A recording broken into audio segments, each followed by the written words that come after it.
is not that physicians don't care about women and people with vulvas. We don't know that we don't learn about women's health until we're in practice seeing women, seeing people with vulvovaginal conditions and being like, wait a second, I actually didn't learn anything about you. Welcome to Carrie On, the show where we explore reinvention, self-discovery, and empowerment before, during, and after midlife. I'm your host, Carrie Murray. It's time to keep our head above the chaos and carry on. What if I told you one of the biggest public health crises of our time is happening in silence and right between women's legs? Today on Carrie On, we're naming what generations of women have felt but rarely speak about: medical gaslighting, being dismissed and minimized. And guess what? It's not by accident, it's by design. That's why this conversation matters. Meredith Yinger, an award-winning director and founder of SheTV Media, created Scars Unseen and is now leading the Vulva La Revolution, a fearless expose on the crisis in women's sexual health.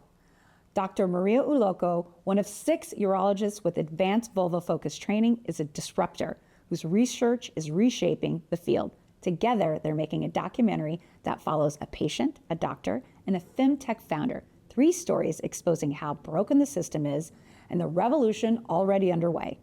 This isn't just a film, it's a wake-up call, a movement, a rally cry for every woman who's ever heard, "You're fine," when she knew she wasn't. On Carrie On, we refuse to let women be muted.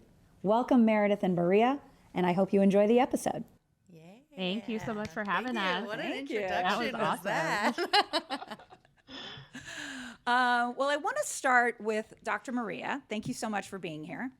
And what do you think the kind of I feel like the vulva is trending right now. There's a lot of more talk about menopause, about women's health, about it's all over Instagram. It's starting to get in more conversations more openly. I mean, we've got Halle Berry and Cameron Diaz all talking about it now. Where do you think this revolution has come from? First and foremost, thank you so much for having us. And I love this question. Where is this coming from? Because I think it's an intersection of different players in the game, right? And when we think about healthcare, you need a physician, you need patients. And so it is a merger of physicians and patients actually starting to say the quiet part out loud. And one of the really cool things about being a patient advocate and being a physician and working with so many patient advocacy groups is seeing the two fields, which have historically been like doctors are on one side and patients are on the other side, and we don't really necessarily always meet together, but we're actually coming together to actually start really saying the quiet part out loud and making noise around the systematic and systemic neglect of vulvar health, anatomy, physiology, all of the things around vulvovaginal care and care delivery. Wow. So when do you think medical gaslighting really started targeting women specifically? I mean, how far back in history can we go with this? Yeah, I think Pretty far. as soon as medicine was invented, we were telling women that their symptoms weren't real. And something that I want to almost reframe of medical gaslighting, historically has been the dismissal of women and not even looking to understand them. Because if we think about, we have to think medicine doesn't happen in a silo. It happens based off cultural context. Science happens based off of cultural context. And if we understand what the cultural context of what it meant to be a woman at the time that medicine was invented, you can understand why our experiences weren't centered, or our opinions, our feelings, our symptoms weren't centered. However, prior to current situations, we have gained a lot more social capital, and societally and culturally, we should have more access to more information and all of those things. But something is wrong, right? There's absolutely something wrong in the fact that so many women have experienced medical gaslighting. So many people will experience it, but there's a higher percentage of women. And I really do think that the reason for this is not that physicians don't care about women and people with vulvas.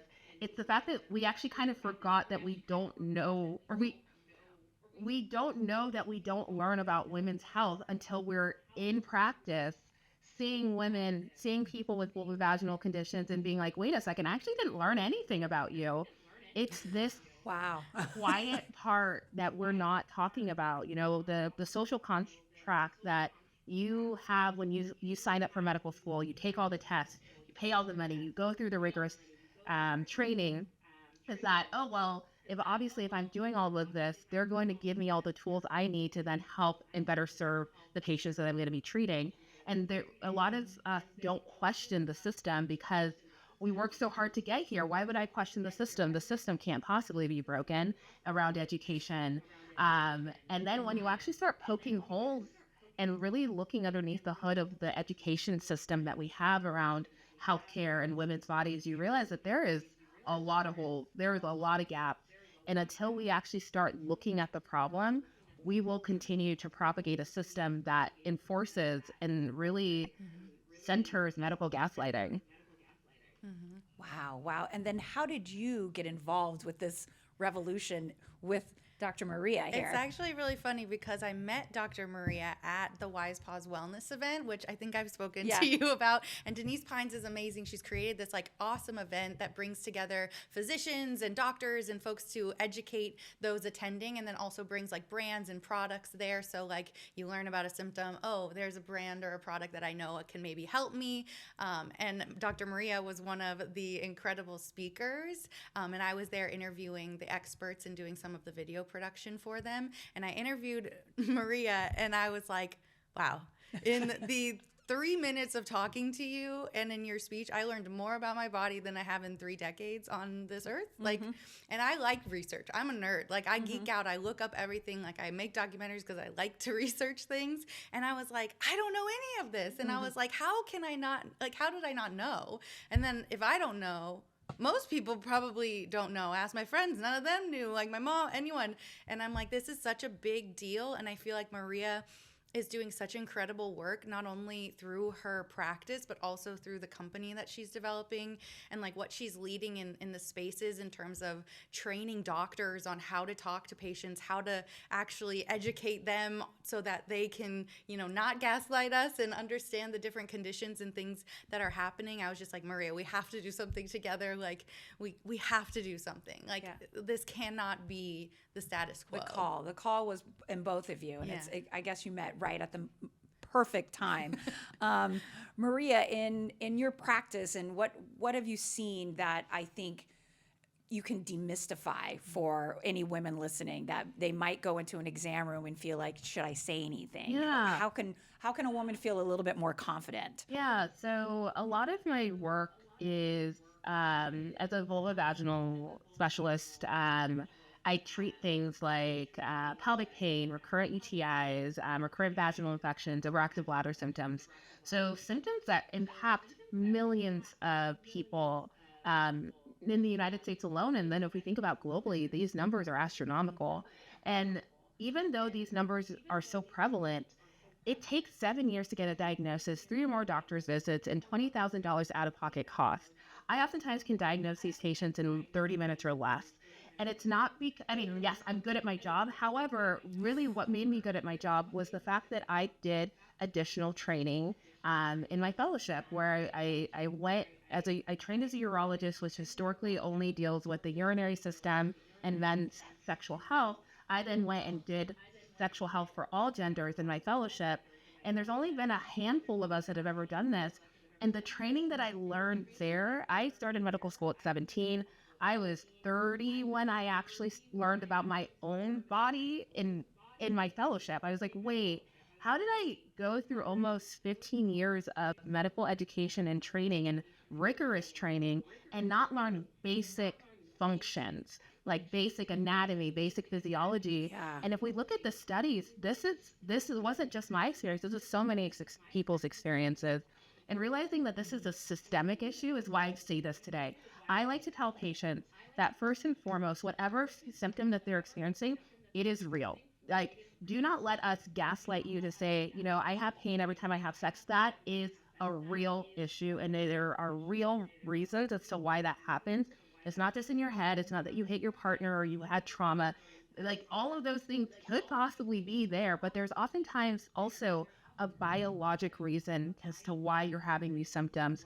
And when we can actually address the biologic reason, the primary reason why you're having these symptoms, all those other reasons also we can address those too as well. But what we are doing as a healthcare community is patients are coming with real symptoms. And then we say, wow, that's wild. I have no idea what it is. It must be you. And we have to stop. And so that's what I always like to tell patients is trust yourself. You know your body better than I know your body. I just know the science behind your body, but if you are actually living in your body every single day, you tell me a symptom, I'm going to believe you because that's what you're experiencing. And it is my job as the physician to be the Sherlock Holmes to actually figure out what's going on. And yeah, to trust yourself. That's always the thing I want to tell patients is that trust yourself. Yeah, and if you have a doctor that's not listening, go find another one. Right. Yeah. I think that's really important, like just what Maria's saying. And I think that is a huge point we want to hit on in the film is to, one, trust yourself, right? And then also because we don't know what we don't know, we have to educate ourselves. And then when you have all of the choices, when you have all the information, you can make an educated decision on what's right for you to move forward. And so we really want to educate, get rid of all the misinformation that's out there, re-educate everyone and like empower yourself so then you can empower other people. Yeah. And really just push that out into the world, and hopefully we can all band together and it won't be the status quo that like no one believes you. You'll just start from the basics, like the terminology, you can point to where it hurts, and then you can have like a further discussion as to like what to do and what treatment options and are how to available. advocate for yourself. Yeah, I love that. So tell me more about the Vulva La Revolution. So yeah, Vulva La Revolution is ultimately like this big movement that we're trying to create. It's not only a documentary where we'll have, the feature length film, but it's also going to be a short cut down animated series because like Maria's saying, as an educational tool, like we all can't even name all the parts of the vulva. Yeah. Like it's this big mystery that everyone's like, wait, what? Yeah. Because most people say vagina, but when they're actually thinking of what they think is vagina. Their anatomy, it's like vulva. when you picture it, you're like, a picture of vagina. That's actually a vulva. Yes, actually, most times it's actually a vulva. So we want to like really educate people through animation and visuals and make it accessible because it's hard to talk about if you don't know what you're talking about, and utilize that as like a learning tool, an educational tool for folks to learn about the vulva and how it changes throughout your life and how hormones impact your vulva at all stages. And then also the third part is what we partnered also with She Angels Foundation is to do a nationwide screening tour and hopefully beyond, where we'll be traveling around screening the film and also creating an ecosystem around it. So we'll have physicians, doctors, folks on the ground, advocacy groups, grassroots organizations, so that once you've watched the film, you're going to be angry. You're going to have all of this new information, and we want to channel that anger and channel that into motivation, into action, into getting involved, into finding, answers, and into speaking up for yourself. Yeah. Yep. Maria, do you think that this would be a good tool for med students, Oh. anyone entering medical fields and current doctors, things like that? Oh, absolutely. I think one of the things that I'm really excited about this project is the terms of collective justice. I think we sit in a space of privilege where we can say, well, if your doctor doesn't work for you, go find another one. However, so many people don't have access. They barely even have one doctor. And so it takes the people with power and privilege to see the problem, address the problem, and realize they actually have agency to be able to change the problem. And so that looks like, medical schools, realizing that a lot of medical students don't even learn about most of medical students are women now. That's amazing. However, they're going through medical education without learning about their own bodies, but they don't know what they don't know. And we're hoping that this documentary holds up a mirror for them and then also to the system to say we need to start doing better. The I call it vulvar neglect. This is a widespread problem, but it's so secretive. It's a public health crisis just hidden in plain sight.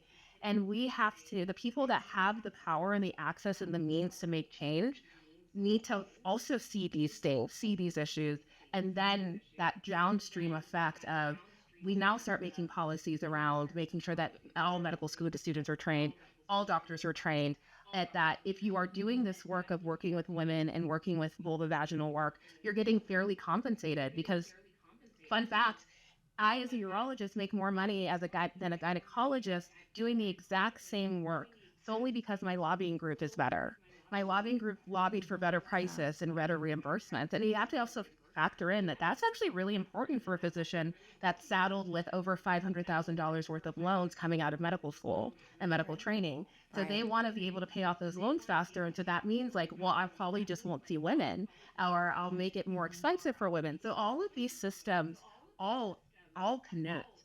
And if we don't see how all these systems of inequality are impacting you, me, all of us, and it doesn't matter what our socioeconomic status is, our political status, all of those things, every single system negatively impacts us. And until we start looking at the system, critiquing the system, and then seeing where we can make change within the system, we won't ever change. And this is going to be something that will be started and sparked by women. That's the coolest thing that I'm excited for, is that we get to make this change for ourselves.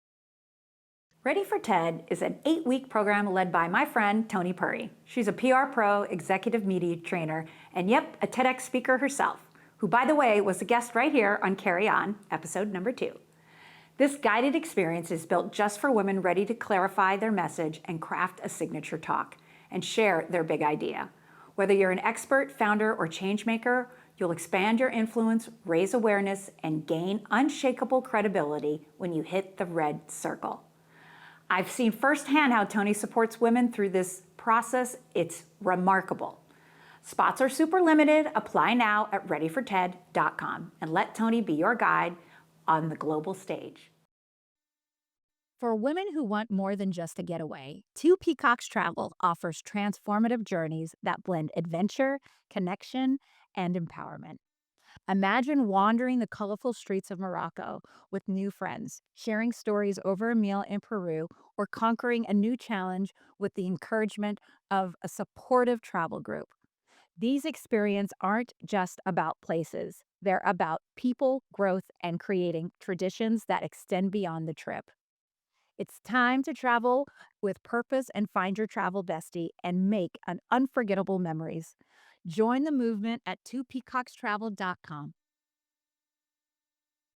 Yeah, I love that. I love that. What do you want to make sure, Meredith, that hits so hard in that movie that you want to make sure in this documentary? You said you want them to leave angry. What specifically do you want to make sure does not get on the cutting room floor? I think just to know that you do not have to suffer.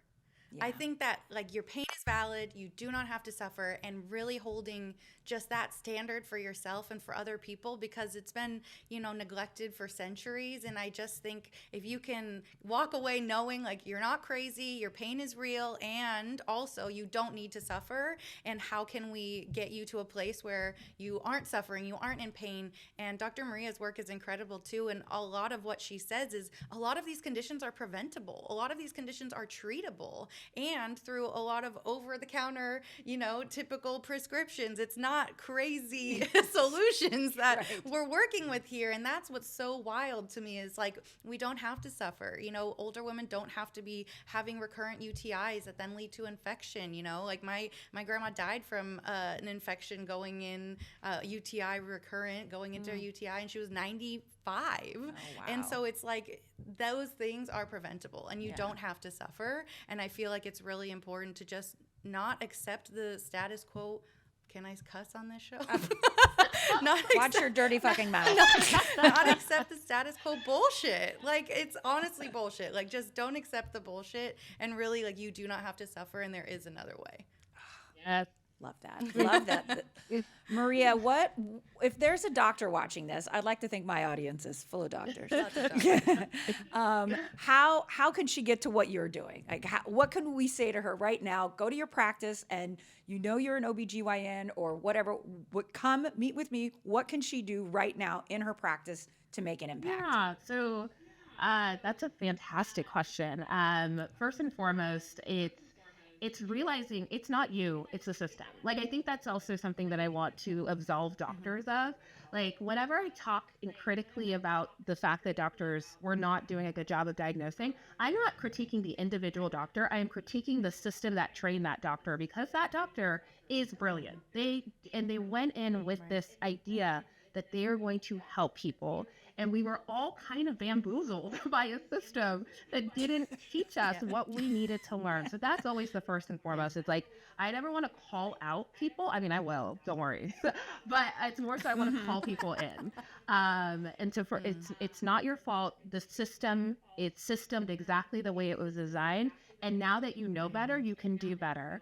And so my company, Vulva AI, is the ability to do better. One of the abilities. There's so many other people in the space doing really great work. But right now, if you're a physician that wants to learn and wants to educate yourself and wants to do the hard work, and do the right work, that's really what it is. It's not hard work, it's the right work. Yeah. We actually have a masterclass, a vulvar masterclass that we partnered with the Heather Hirsch Academy. Same thing. Dr. Heather Hirsch is a Harvard-trained menopause doctor, was realizing that so many other doctors were not being trained on menopause. And so she got out of the system and said, I'm fine, I'll go train them myself.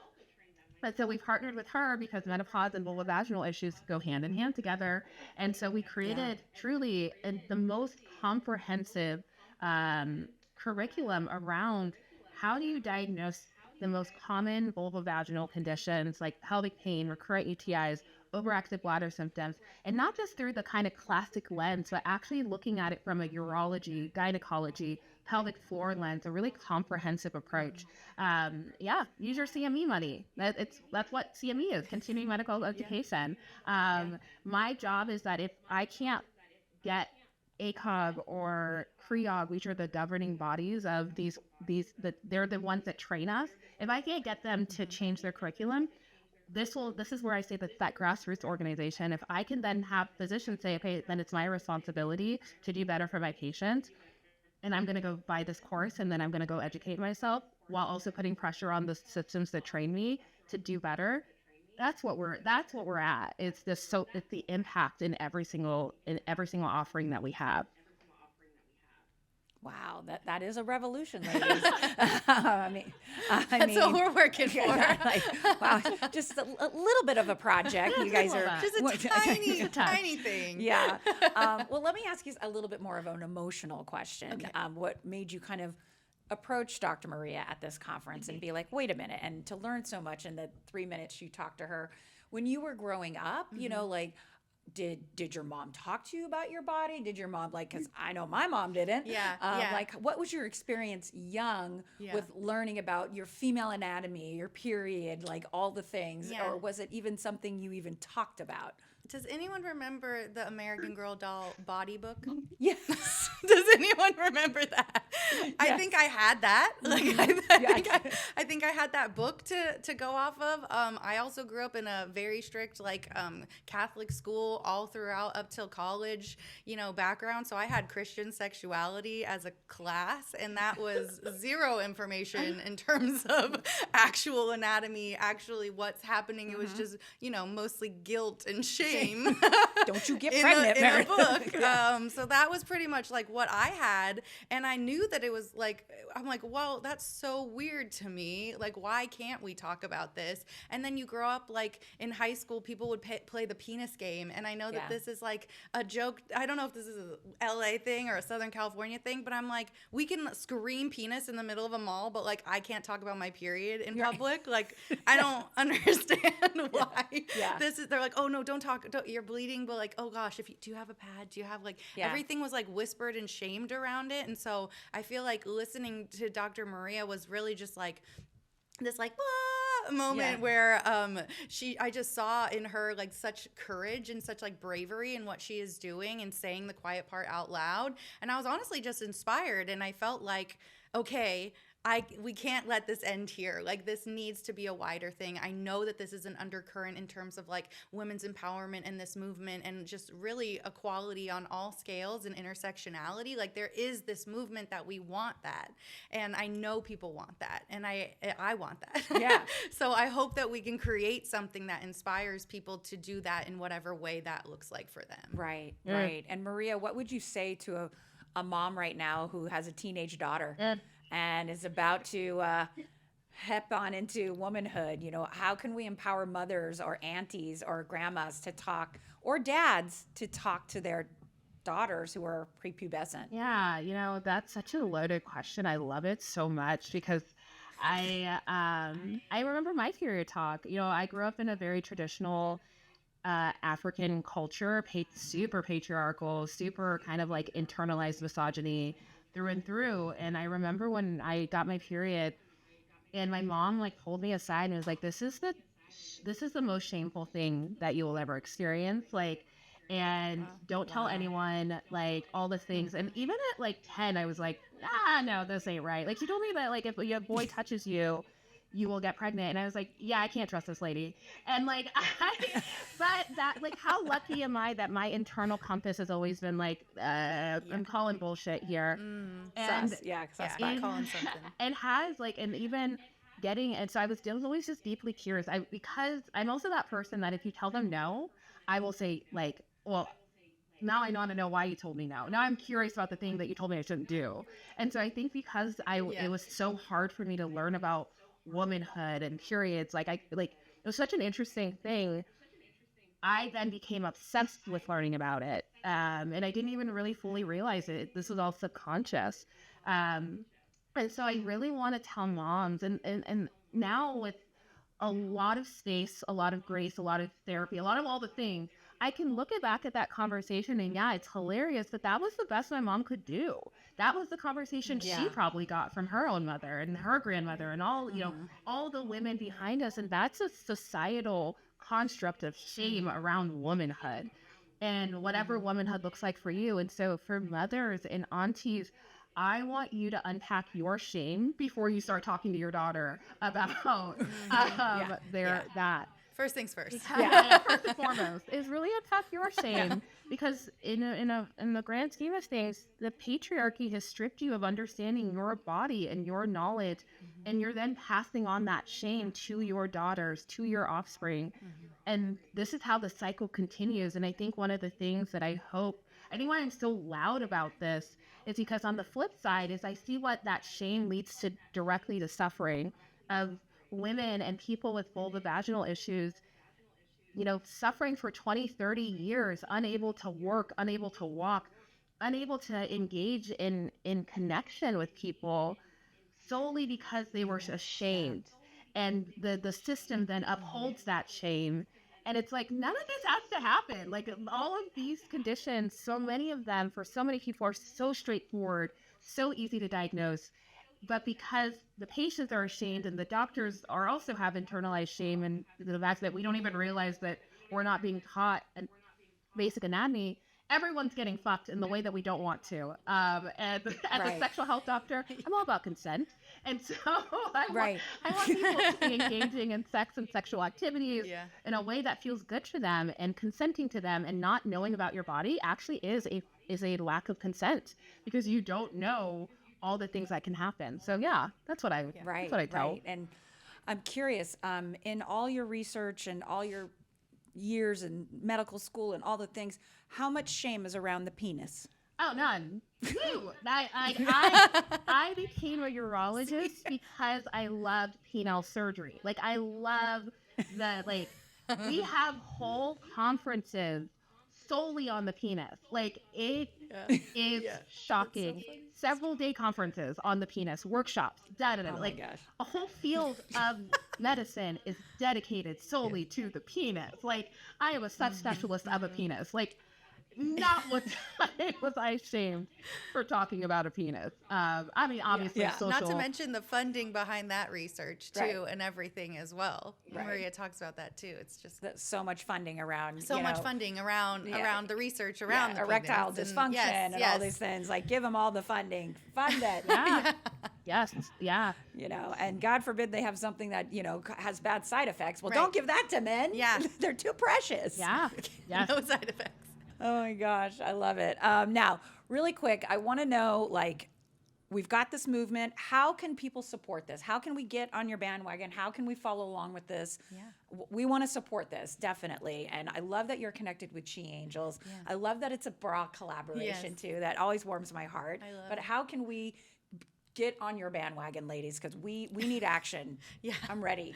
Well, for the documentary specifically, I love the She Angels, and I am looking for more folks like them to either be sponsors or join us in the movement and support it, because we need numbers in this game.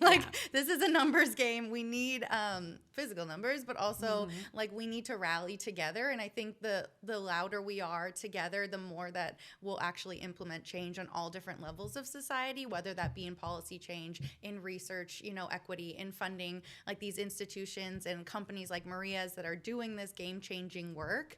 So really, if you're motivated, this struck your heart, reach out to us. I'm sure that there's a way that you can get involved and support.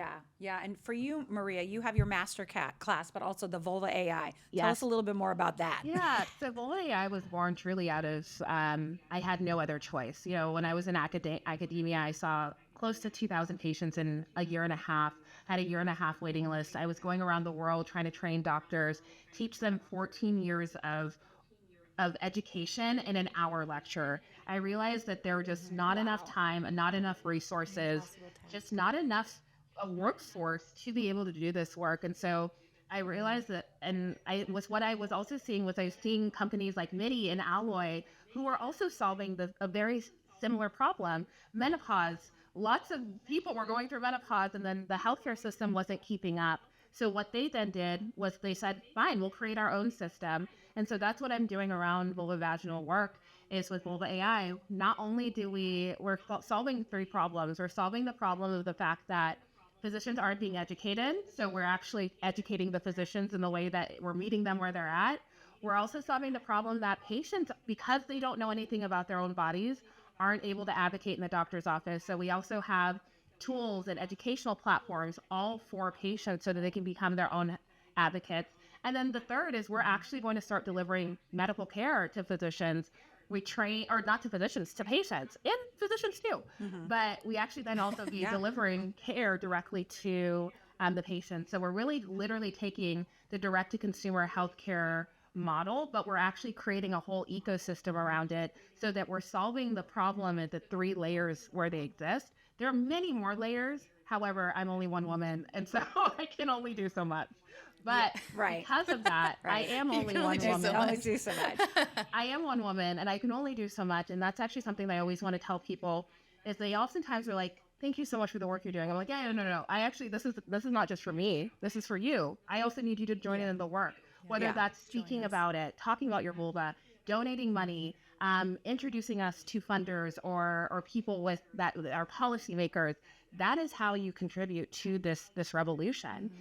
Revolutions don't happen because of one person. It happens because of a collective group of people. And so to work with the She Angels and the Bra Network, and just to see women just yes, let's change the system. I freaking love that energy.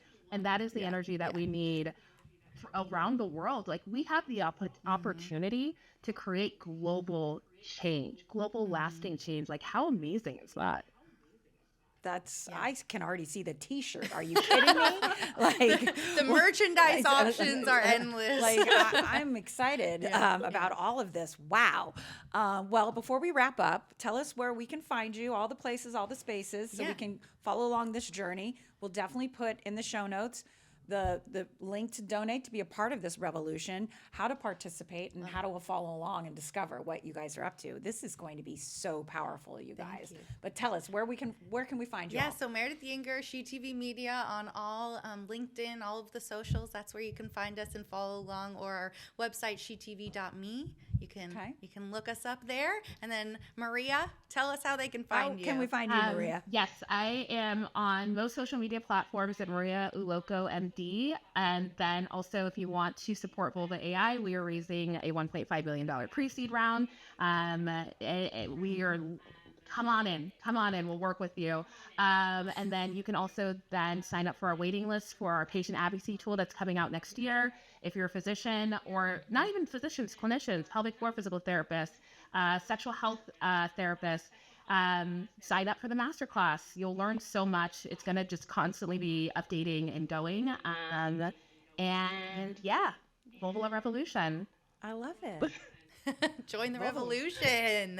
Revolution. We need like a sign or something. I know. We're going to workshop it. We'll work on that. We'll workshop I know. We need something. Well, thank you, Dr. Maria. Thank you, Meredith. Thank you, everyone who's watching. Please always like, comment, and subscribe. Let's put in a, what's a great emoji that represents the vulva? Not the peach, that's the tush. I know. We'll have to. Okay, we're gonna workshop that too. We're gonna get an emoji made. Yeah. Vulva. I think we can do a flower. A flower is pretty good. A flower works. Okay. Yeah. Everybody drop a flower. Yeah, drop a flower in the comments that you're ready to be a part of the revolution. Yeah. This is gonna bloom into something amazing, you two. I'm thrilled I got to interview you both. And as always, please keep your head above the chaos and carry on. Thank you for joining us for another episode of Carrie On. Be sure to find us on Apple Podcasts and Spotify. And as always, like and subscribe to our channel on YouTube. And don't forget to keep your head above the chaos and carry on.